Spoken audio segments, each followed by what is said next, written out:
মুভির শুরুতে আমরা 2092 সালের সময় দেখতে পাই, যখন পৃথিবীর অবস্থা একেবারে খারাপ হয়ে গিয়েছে। পৃথিবীর সমস্ত গাছপালা এক এক করে মারা যাচ্ছে। পুরো পৃথিবী এখন মরুভূমিতে পরিণত হয়েছে, যার ফলে পৃথিবী থেকে প্রাণের অস্তিত্ব মুছে যেতে থাকে। যার ফলে মাল্টিবিলিয়নেররা মিলে ইউটিএস কর্পোরেশন তৈরি করে, আর তারা স্পেসের মধ্যে একটা আনকমন বিউটিফুল স্পেস স্টেশন বানায়, যেখানে কিছু মানুষদের রাখা হয়। এছাড়াও এখানে রয়েছে ইউটিএস কর্পোরেশনের রেসিডেন্সিয়াল ডিস্ট্রিক্ট। ইন্টারেস্টিং ব্যাপার হচ্ছে, তারা এটাকে পৃথিবীর মতো একটা ডোম তৈরি করেছে, যেটার ভেতর রয়েছে সবুজ গাছপালা, অনেক নদ নদী এবং পশু পাখি ইত্যাদি। আর এসব কিছু একজনের জন্যই হয়েছে, আর সে হচ্ছে ইউটিএস এর হেড জেমস সালিভান। এখানে কিছু রিপোর্টার সালিভানের সাথে দেখা করতে আসে তার পরবর্তী প্রজেক্ট অর্থাৎ মার্স প্রজেক্টের তথ্য নিতে। সালিভান তাদের বলে সে মঙ্গল গ্রহে একটা টেকনোলজি ব্যবহার করে সেটাকে একটা গ্রিন প্ল্যানেটে বদলে দিয়েছে, সেখানে মানুষরা নিশ্চিন্তে শ্বাস নিতে পারবে। শীঘ্রই সব মানুষরা সেখানে শিফট হতে পারবে, আর আগামী 4 দিনের মধ্যে তারা এটার অ্যানাউন্সমেন্ট করবে। জেমসের কথা শুনে জানা যায় সে মানুষদের উপর রেগেছিল, কারণ তার অনুযায়ী মানুষরা পৃথিবীর এবং প্রকৃতির অনেক বড় ক্ষতি করেছে। পরিবেশ দূষণ, গাছ কাটা ইত্যাদি এসব করার কারণে আজ পৃথিবী ধ্বংসের পথে। আর এই জন্য সে কিছু বাছাই করা মানুষকে তার এই মহাকাশ স্পেস স্টেশনে এনেছে, আর 90% লোক এখনও পৃথিবীতে বসবাস করছে। এগুলো শুনে সেখানে থাকা একজন রিপোর্টার রেগে যায়। সে বলে, আপনি পৃথিবীর সমস্ত সম্পদ ব্যবহার করে স্পেস স্টেশন তো বানিয়ে ফেলেছেন, সাথে এখন মার্সেও যাচ্ছেন, কিন্তু সেই মানুষগুলোর কি হবে যারা এখনও পৃথিবীতে যা করে দিন কাটাচ্ছে? তাদের ব্যাপারেও একবার ভাবা উচিত। এরপর আমরা মহাকাশে স্পেস স্টেশনের পাশে থাকা বিভিন্ন স্যাটেলাইটের ধ্বংসাবশেষ দেখতে পাই, যেগুলো এদিক ওদিক ময়লা আবর্জনার মতো পড়ে রয়েছে।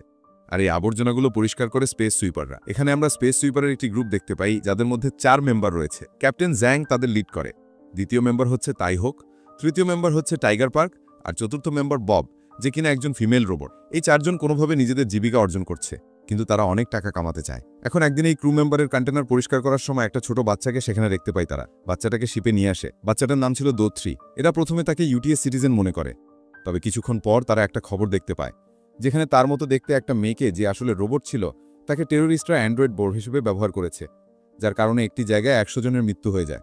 এখন এটা দেখে তারা খুব ভয় পেয়ে যায়, কারণ দোত্রি একজন রোবট যার ভেতর হাইড্রোজেন বম ইনস্টল করা হয়েছে, যেটা যে কোনো সময় ব্লাস্ট হতে পারে। এটাতে সব মেম্বাররা ভয় পেতে থাকে। তাই হোক তার ব্যাগ থেকে একটা স্যাটেলাইট ফোন পায়, আর এই ফোন থেকে ডাক্তার ক্যাং নামের এক ব্যক্তিকে অনেকবার কল করা হয়েছে। এখানে দোত্রি মূলত একটা এআই ছিল, যার কাছে বিশেষ কিছু পাওয়ার ছিল। আমরা দেখতে পাই সে স্পেসশিপের মধ্যে একটা মৃত গাছকে দেখে এবং নিজের পাওয়ার ব্যবহার করে সেটাকে আবার জীবিত করে দেয়। তাই হোক সবাইকে বলে ব্ল্যাক ফক্স নামক একটা টেরোরিস্ট অর্গানাইজেশন দোত্রির পেছনে পড়েছে, আমরা বরং তাদেরকে কল করি এবং দোত্রির বিনিময়ে $2 মিলিয়ন তাদের কাছ থেকে দাবি করি। এতে আমাদের টাকার সমস্যার সমাধান হয়ে যাবে। কথায় সবাই রাজি হয় এবং তারপর তারা সেই স্যাটেলাইট ফোনটি ব্যবহার করে ডক্টর ক্যাং নামক সেই ব্যক্তিকে কল করে। ডক্টর ক্যাং দোত্রির বিনিময়ে $2 মিলিয়ন দিতে রাজি হয়ে যায়। সে তাদেরকে বলে দোত্রিকে নিয়ে একটি ক্লাবে এসে পড়তে, কিন্তু এই কলটা হ্যাক হয়ে যায়, যার কারণে সালিমান তাদের মধ্যে হওয়া সব কথা জেনে যায়। এখন তারা দোত্রিকে নিয়ে যখন ক্লাবে আসে, তখন দোত্রিকে দেখে উপস্থিত সকলেই ভয় পেয়ে যায়, কেননা দোত্রির ভেতরে থাকা বোম সম্পর্কে তারা সকলে জানত। এদিকে সালিমানের টিমও সেখানে এসে পড়ে দোত্রিকে ধরতে এবং দোত্রির কিডন্যাপারদের মারতে। তারা দোত্রিকে মারতেই যাবে, এমন সময় দোত্রিকে বাঁচাতে তাই সেখানে এসে পড়ে। সালিবানের দল তাদের সবার উপর হামলা করে, কিন্তু তখন দোত্রি টাই ও তাইয়ের চারপাশে একটা ফোর্স ফিল্ড ক্রিয়েট করে, যার ফলে তারা সকলে ব্লাস্ট থেকে বেঁচে যায় এবং সেখান থেকে পালাতে সক্ষম হয়। এদিকে আমরা ইউটিডিএস এর হেডকোয়ার্টার দেখি, যেখানে সালিমান কিছুক্ষণ আগে ঘটে যাওয়া সম্পর্কে জানতে পেরে বেশ বিরক্ত হয়। সালিমান এই সময় একটা মিটিংয়ে ব্যস্ত থাকে, যেখান থেকে আমরা সেই টেকনোলজি সম্পর্কে জানতে পারি, যার মাধ্যমে তারা মঙ্গল গ্রহকে মানুষের বসবাসের উপযুক্ত একটা সবুজ গ্রহে পরিণত করে তুলেছে। এই টেকনোলজিকে ন্যানোপপস বলা হয়। এই টেকনোলজির সাহায্যে যে কোনো নর্মাল প্ল্যান্ট কনভার্ট হয়ে একটা সুপার প্ল্যান্টে পরিণত হয়। এই প্রক্রিয়ায় একটি সাধারণ গাছ মঙ্গল গ্রহের এনভায়রনমেন্ট এবং সেখানে মাটির সাথে অনুকূল হয়ে কিছুদিনের মধ্যে বড় গাছ হয়ে যায়, আর এই প্রক্রিয়াটাকেই বলে ন্যানোপপস। কিন্তু এমন সময় সালিমান একটা নোংরা চশমান দেখে প্রচণ্ড রেগে যেতে শুরু করে। তার কণ্ঠস্বর পর্যন্ত পরিবর্তন হয়ে যায় এবং নিমিষের মধ্যেই সে খুব ভয়ঙ্কর একটা রূপ ধারণ করে। এদিকে শিপে ফেরত আসার পরে দোত্রি অবশেষে শান্ত হয়, আর সে সবাইকে বলে তার আসল নাম কটনি। ধীরে ধীরে সকলের সাথে তার খুব ভালো বন্ধুত্ব হয়ে যায়, বিশেষ করে টাইয়ের সাথে। কিন্তু টাই দৌত্রি থেকে দূরে থাকতে শুরু করে। দেখা যায় বব রোবটটি দৌত্রির মেকআপ করতে করতে তাকে টাইয়ের অতীত সম্পর্কে বলতে থাকে, আর এখানে আমরা জানতে পারি অনেক আগে টাই একজন স্পেস গার্ড হিসেবে কাজ করত এবং তার কাজ ছিল অবৈধ ইমিগ্রেন্টের মেরে ফেলা। এভাবে সে একদিন ইমিগ্রেন্টে পুরো একটা পরিবারকে মেরে ফেলে, কিন্তু তারপরে সে একটা ছোট্ট শিশুকে পায়। টাই সিদ্ধান্ত নেয় যে সেই শিশুটিকে নিজের সাথেই রাখবে। শিশুটির নাম ছিল সনই, যাকে টাই এখন নিজের সাথেই রাখতে শুরু করে, তার লালন পালন করে। কিন্তু সনই বড় হলে টাই জানতে পারে লাউড নয়েজের কারণে সনইয়ের হিয়ারিং নার্ভস ড্যামেজ হয়ে গিয়েছে, যার কারণে সে কানে শুনতে পায় না, আর এর জন্য টাই দায়ী ছিল। তাই সে প্রতিজ্ঞা করে এখন থেকে সে আর কাউকে মারবে না। কিন্তু ডিউটি ঠিকভাবে পালন করতে না পারায় তাকে ইউটিএস থেকে বের করে দেওয়া হয়।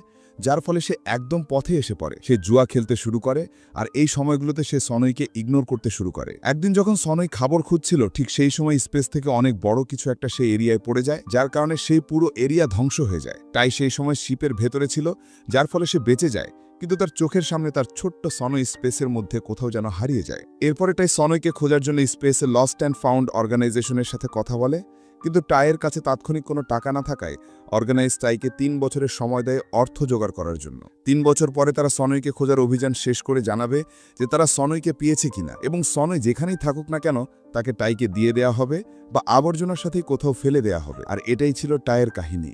এই কারণেই টাইয়ের অনেক টাকা প্রয়োজন, আর এই জন্যই সে দৌত্রির সাথে কোনো রকম বন্ডিং করতে চাইছে না। পরের দৃশ্যে আমরা সালিবানের অফিস দেখতে পাই, যেখানে সালিবান সেই রিপোর্টারকে বন্দি করে রেখেছিল।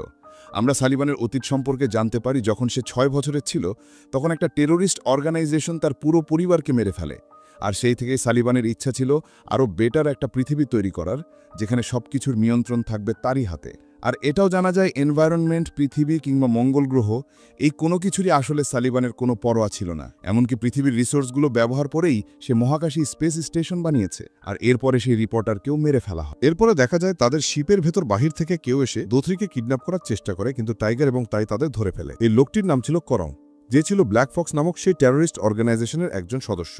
আর এখানে একটা ইন্টারেস্টিং পার্ট রিভিল হয়, তা হচ্ছে করং সবাইকে বলে দোথরি কোনো এআই নয়, বরং দোথরি একজন মানুষ। দোথরি হচ্ছে ন্যানোবায়োটিক সায়েন্টিস্ট ডক্টর ক্যাংয়ের মেয়ে। দোথরি জন্মগতভাবে একটা বিশেষ রোগে আক্রান্ত, যার কারণে সে না কথা বলতে পারত না চলতে পারত। তাই ডক্টর ক্যাং তার শরীরে ন্যানোবন্ডস ইনজেক্ট করে দেয়।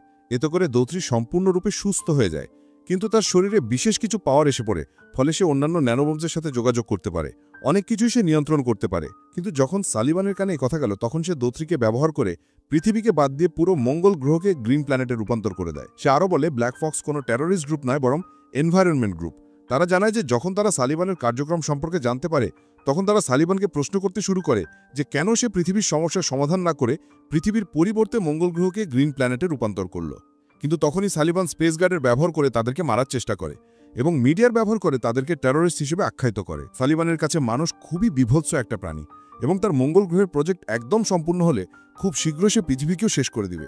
এমনকি সে দোথরিকেও মেরে ফেলতে চায়, কিন্তু ন্যানোবম্বসের কারণে দোথরি বেঁচে আছে এবং ন্যানোবম্বসকে 200 মিলিয়ন ডিগ্রি সেলসিয়াসে ধ্বংস করা সম্ভব। তাই সে একটা ফ্যাক্টরিতে একটা কোর তৈরি করেছে, একটা গ্র্যাভিটি ইঞ্জিন, যেখানে সে হাইড্রোজেন বোম স্টোর করবে এবং দোথরিকে সেখানে নিয়ে গিয়ে ফ্যাক্টরিটা ব্লাস্ট করিয়ে দিবে। এতে করে সে ফ্যাক্টরি এবং ন্যানোবম্বস তো ধ্বংস হবেই, তার সাথে দোথরি মারা যাবে এবং এরপর পৃথিবীর উপর তা ক্র্যাশ করবে। এতে প্রায় 3 বিলিয়ন মানুষ মারা যাবে। এসব কথাবার্তার চলা অবস্থাতেই সালিবানের মানুষজন সেখানে এসে তাদের উপর হামলা করে দেয়। তারা সকলে কোনো মতে সেখান থেকে বেঁচে পালায়। পালাতে পালাতে তারা ন্যানোবম্বসের ফিল্ডে এসে পড়ে, কিন্তু সালিবানের লোকগুলো ন্যানোবম্বস দিয়ে তাদের উপর হামলা করে, কিন্তু দোথরির সাহায্যে তারা বেঁচে যায়। এরপরে ডক্টর ক্যাং তাদেরকে কল করে এবং তার সাথে দেখা করার জন্য একটা বিশেষ জায়গাতে তাদেরকে ডাকে। তারা সকলেই সেখানে পৌঁছায়। তারা দোথরিকে ডক্টর ক্যাংয়ের কাছে হস্তান্তর করতেই যাবে। এমন সময় সালিবান তার রোবট নিয়ে সেখানে এসে পড়ে এবং ব্ল্যাক ফক্সের সকল মেম্বারদের মেরে ফেলে, এমনকি ডক্টর ক্যাংকেও। কিন্তু ক্যাপ্টেন জ্যাং তার দাঁতের ভেতরে একটা বোম লুকিয়ে রেখেছিল, যেটাকে সে অ্যাক্টিভেট করে দেয়। কিন্তু সালিবান সে বোম সম্পর্কে আগে থেকেই জানত। সে ক্যাপ্টেন জ্যাংয়ের মুখ থেকে সেই বোম বের করে ডিফিউজ করে দেয়। আসলে ক্যাপ্টেন জ্যাং একটা সময় সালিবানের একজন স্কিল্ড ইঞ্জিনিয়ার ছিল, কিন্তু পরবর্তীতে সে সালিবানের বিরুদ্ধে যায় এবং তাকে মারার চেষ্টা করে, কিন্তু সে ব্যর্থ হয়। এই কারণে সে ইউটিএস থেকে পালিয়ে প্রতি বছর কোথাও না কোথাও তার আইডেন্টিটি লুকিয়ে বসবাস করছিল। সালিবান তাইয়ের সাথে একটা চুক্তি করে। সে বলে সে তাইকে $2 মিলিয়ন দিতে রাজি, কিন্তু এর পরিবর্তে তাকে দোথরিকে দিয়ে দিতে হবে। তাই হুক তার সন্তানকে বাঁচাতে মরিয়া ছিল, তাই ইচ্ছা না থাকে সত্ত্বেও সে দোথরিকে সালিবানের কাছে দিয়ে দিতে বাধ্য হয়। তারপর সালিবান দোথরি কিনে সেখান থেকে চলে যায়, কিন্তু এই টাকা ক্যাপ্টেন জ্যাং, টাইগার এবং বব নিতে রাজি নয়, কেননা তারা যে কোনো মূল্যেই দোথরিকে বাঁচাতে চাচ্ছিল। এ কথা শুনে তাই সেই টাকা নিয়ে সেখান থেকে চলে যায় এবং লস্ট এন্ড ফাউন্ডে গিয়ে সে টাকাগুলো দিয়ে দেয়। এরপর তাই সনওয়ের অবশিষ্টা পায়, যেটা দেখে সে কান্নাকাটি করতে শুরু করে।